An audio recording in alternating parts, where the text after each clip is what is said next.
Fairy tale mangaka Hiromashima said, "The quality of your storyboard equals the quality of your manga." Your storyboard is the blueprint for your manga. It serves as your foundation. It's where you experiment with your visual storytelling before even creating your first draft. Although it's one of the most important steps in creating a manga, a lot of beginners go straight to drawing out their pages without even storyboarding first. And those that try, a lot of them don't exactly know what they're doing. And what's the result? Your manga looks messy, overcrowded, boring, and overall, the storytelling is just all over the place. It might look good to you and you might understand what you've drawn, but remember, you're making your manga for an audience, and others might not understand at first glance. According to Mashima sensei, getting your storyboard right is already more than half the battle in making a good manga. If you want to learn how to do this properly, stick around until the very end, because in this video, we'll be talking about 3 common storyboarding mistakes you need to avoid. If you've always wanted to share your stories, make an impact, and inspire other people through your manga, then we invite you to sign up to the waitlist for our online one-shot manga drawing program. We're going to give you an exact roadmap on how to create your own manga with the guidance of pro Japanese mangakas. They'll give you feedback live during our weekly Zoom sessions. Plus, you'll be in a supportive community learning with fellow aspiring mangakas who are just as awesome and passionate as you are. If you think you're ready to transform your manga journey, then make sure to sign up to our waitlist. The link is in the description. First of all, what is a storyboard and why should you even care? Basically, the storyboard is where you plan out your pages and check the flow of your manga. It helps you, the mangaka, visualize the scenes, the angles, the dialogue, and the pacing of each page. Our mentor, pro-Japanese mangaka Naoya Yazawa, always says, "No matter how great the art is, if the storyboard is bad, the manga will be boring or impossible to follow." A common beginner mistake is skipping the storyboarding phase altogether. I mean, it's tedious, it's time-consuming. We understand you want to get to drawing out your ideas right away. But what happens when you have weak foundations? In art, if you have weak foundations, your drawings would look inconsistent and wonky.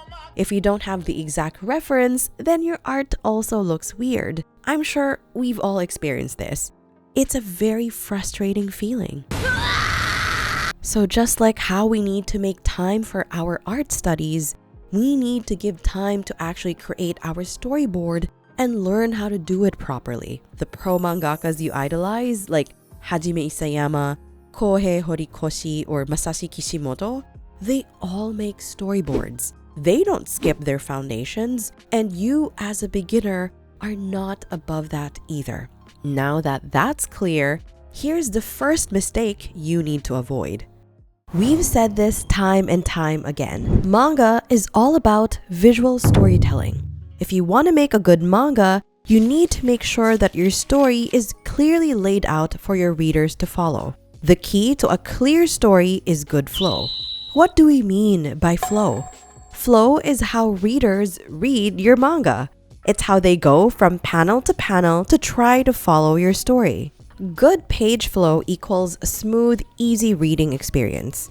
In short, your readers shouldn't be confused while reading your manga. Let's do a quick activity. Imagine using these layouts in your manga. How do you think would it affect the reading flow? Pause this video and let us know your answers in the comments. Between these two, there's one that goes against the natural flow of manga. Do you know which one? It's the one on the right. Manga is read right to left. But if you follow these panels, the flow goes towards the opposite direction. You want your reader's eyes to end on the lower left side of your page. The page layout on the left is what you want to aim for. According to our mentor, Yazawa sensei, this has a much smoother flow. Your eyes can easily glide from the first panel down to the very last. It even gives off a sense of acceleration with the dynamic panel layout. A page that has good flow moves at an S-like pattern. This is because manga is typically read from right to left, top to bottom.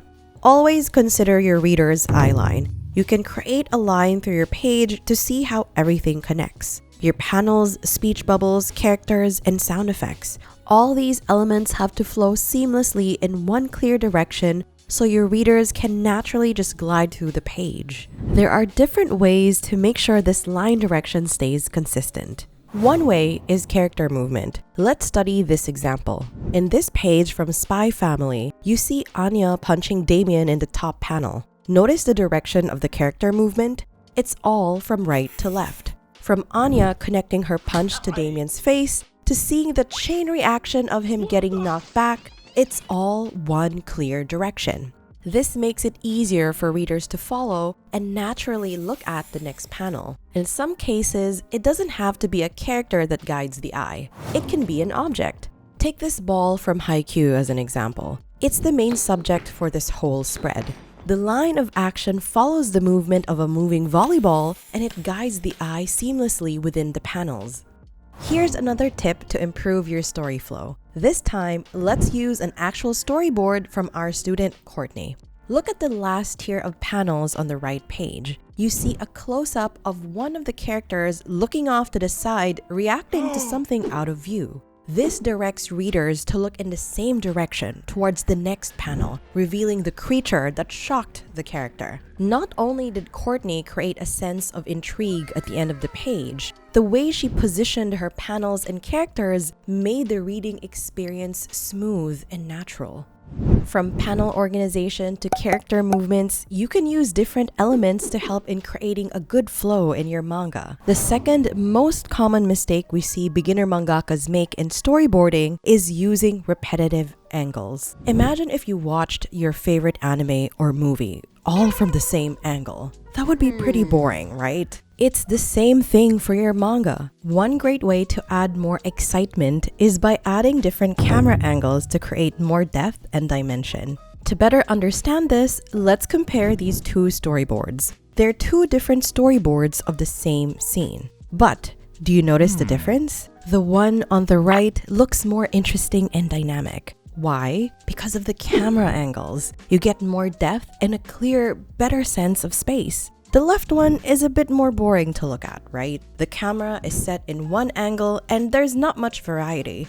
These storyboards were actually made by writer-illustrator-mangaka duo Tsugumi Oba and Takeshi Obata. They created Death Note and Bakuman together. Can you guess who made which storyboard? The left is Oba-sensei's storyboard. The right is Obata-sensei's storyboard. Oba-sensei is the writer of the two and doesn't have much experience in drawing. Meanwhile, Obata-sensei is the illustrator and, looking at his storyboard, you can clearly see he has more drawing experience. In Obata-sensei's storyboard, the angle is not fixed on one spot. It's like there are different cameras positioned in the whole room. There are panels presented from a higher top view angle, from the corner of the table, from the back of the characters, zoomed in close-ups. And as the shots change panel to panel, you can easily follow what's happening. Shifting camera angles can also help highlight emotions in your scenes. Do you want your scene to feel lonely?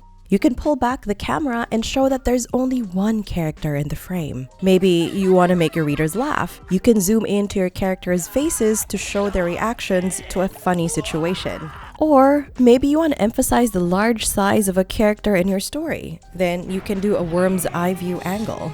Adding these different camera angles are important in dictating how you want your readers to feel and creating a visually exciting manga. The problem with beginner mangakas is that you usually draw characters and scenes in the same stiff front-facing angle. Why? Because it's one of the easiest things to do. Learning advanced techniques like perspective and foreshortening is hard. It takes time. So what do most beginners do? They skip.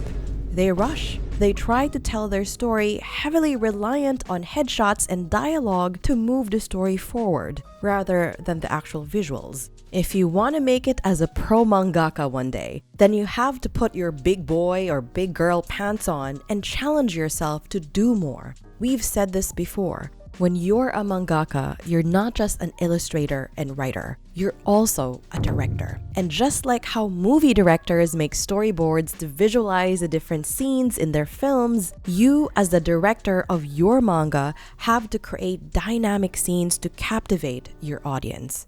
The third most common mistake we see beginners make is adding too much details at the storyboarding phase. Remember, storyboards are not the final result. When you have your own editor, this is usually the phase when they come in to review your work. You'll most likely have to edit your storyboard 1, 2, 3 times, or even more.